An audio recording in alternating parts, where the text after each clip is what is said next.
Hello YouTube, this is Necrostevo and you're watching my 70th narrated Wi-Fi battle.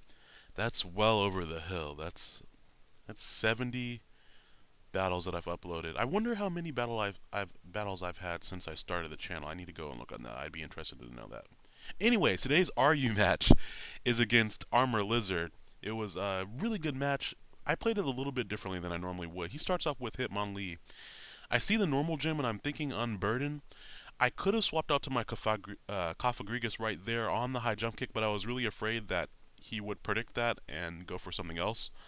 So I just stayed in and set up my Stealth Rocks. He switched out, and that means he loses his Unburden boost. I don't think a lot of people realize that when they use Unburden. Unburden only stays in play for the period of time that the Pokemon that had its item used up stays on the field. As soon as you swap them out, they no longer had that. They needed to get another item and then lose another item before they can get that Unburden boost back. He swaps out to his Steelix, and we both just sit in here setting up our entry hazards for about 2 or 3 turns. Um, After I set up some spikes, I think I get up all 3 layers of spikes. I just go for X-Scissor to break his sturdy, and he goes for Dragon Tail expecting me to switch out there. And I really didn't have any reason to switch out because when I came back in, the Stealth Rocks would kill me. So breaking his sturdy was an overall more useful thing to do. Now I go out into Kafagrigus here knowing that even if he gets back up to full HP, if he hits me, Mummy will take care of his sturdy. I can burn him, which will neuter his attack, so even if he's trying to phase things, he won't be able to do that much. And Steelix has such a great defense stat, so burning it is just the way to go. But I missed the first burn, and that Earthquake does a pretty decent chunk for that being a defensive Steelix. And I missed the second burn, and this is really unfortunate because had he not dodged, or rather had I not missed those 2 Will-O-Wisp, then I would not have had to burn up my Chesto Berry this early in the match. I finally burn him on the 3rd one, which really sucks because I would have been able to just set up all over Steelix and at least just do residual damage slash passive damage with Shadow Ball because he has Dragon Tail, so I don't think he would have just let me set up Calm Minds, but he would have had a lot more residual damage on him in general. But here I go for Calm Mind after needlessly burning off my Chesto Berry, and now is when he goes for Dragon Tail. I was thinking that he would have gone for that earlier if he was going to go for it, but he goes for it there. Unfortunately, it drags me out into my Durant Exozarena, and that kind of sucks because I can't really touch Steelix. I can hit it because I'm just going to figure he's going to try to phase me out some more if I try switching around. Um, but I have a Life Orb, so that's not really the way I want to go with that. But he does just phase me out, so it was good that I stayed in there and just hit him. And he phases me this time out into Primeape. And I could go for close combat, but I was thinking that he would actually try to switch into Fagrigus on the close combat. And I actually am not sure if that would have killed anyway, seeing how much that Earthquake did. But maybe it would have killed. Not really sure. Phases me back out into my Durant, and now he's Dragon-tailed me several times in a row. And, he really had no reason to change his strategy here. I went for Own Claws there thinking that, okay, maybe he'll expect me to do something different since before I just stayed in and attacked. But no, he just goes for Dragon Tail again. If it isn't broken, why try fixing it? Because most likely you will break it when you're trying to fix it when it's in its normal operating order. I think I may have convoluted that saying a little bit more than it's normally applied. But anyways, though, now I finally got my Phaser Dragon-tailed in here.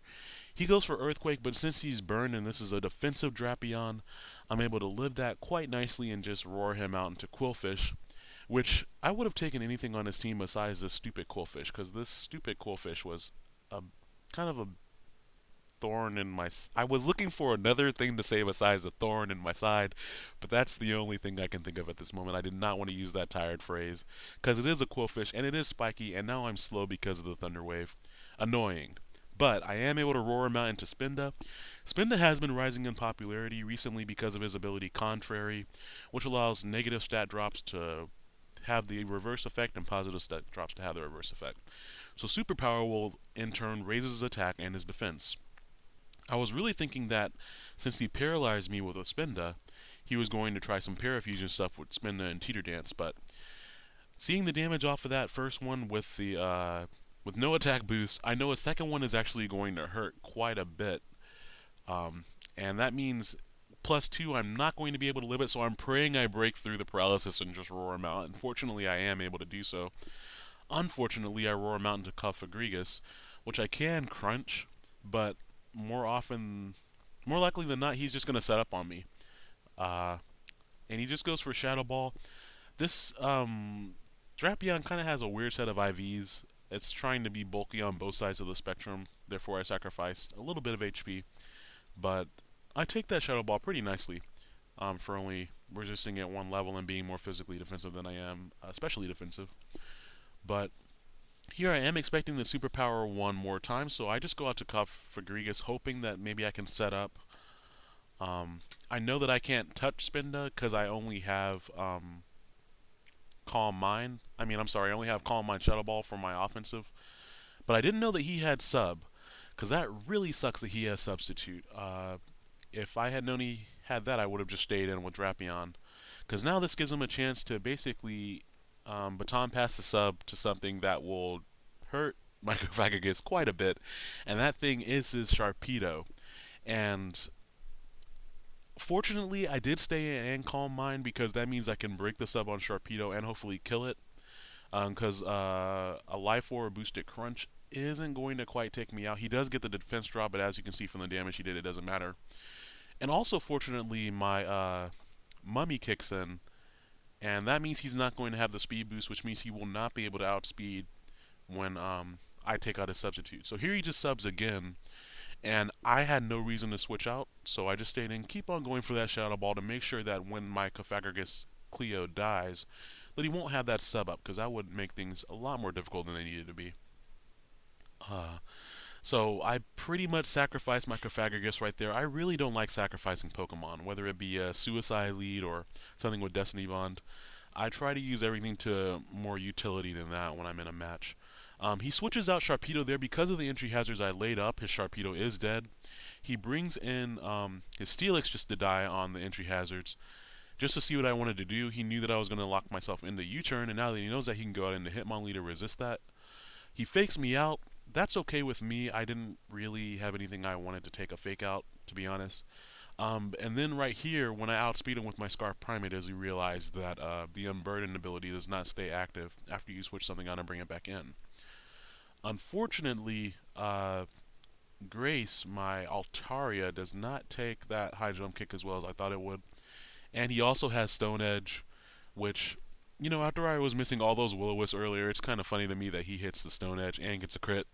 But I guess that's just those random numbers for you. I go back out into my Durant here, knowing that I can outspeed because he doesn't have Unburden. Just kill him off with the Iron Head, safest play I can make. And he goes out to his Quillfish. And I was thinking after the entry hazards, I should be able to kill him even though Intimidate kicks in. I was hoping the Hustle would help, but of course Hustle kicks me in the butt, and I miss my Iron Head. I barely live his Waterfall, but that was more of a morale type of thing for the battle for me, as far as missing that first Iron Head. Because yes, I would have died from the Waterfall and my own Life Orb recoil, but it's just like, okay, if I can hit this, maybe I can do something. But no, at that point the match was pretty much over. Because now everything that I have is pretty much going to come in and just die. I can lock myself into Earthquake here, which gives me a glimmer of hope because Cofagrigus is going to take so much damage from the entry hazards on the way in. Maybe without a crit I can kill it. This is Jolly Max attack. And I don't know how much damage I could do, but I was hoping I could do that much damage with Earthquake because his last few Pokemon were weak against Earthquake. But unfortunately, I am not quite able to clinch it out there in the end. And ArmorLizard takes this match, I think, 3-0, not including Sharpedo because it was dead on entry hazard return. But anyways, I think that was a pretty good match despite the hacks that I got against me. I had fun that match, so I hope that you guys enjoyed it as well. And I hope you all have a great week. Bye-bye now.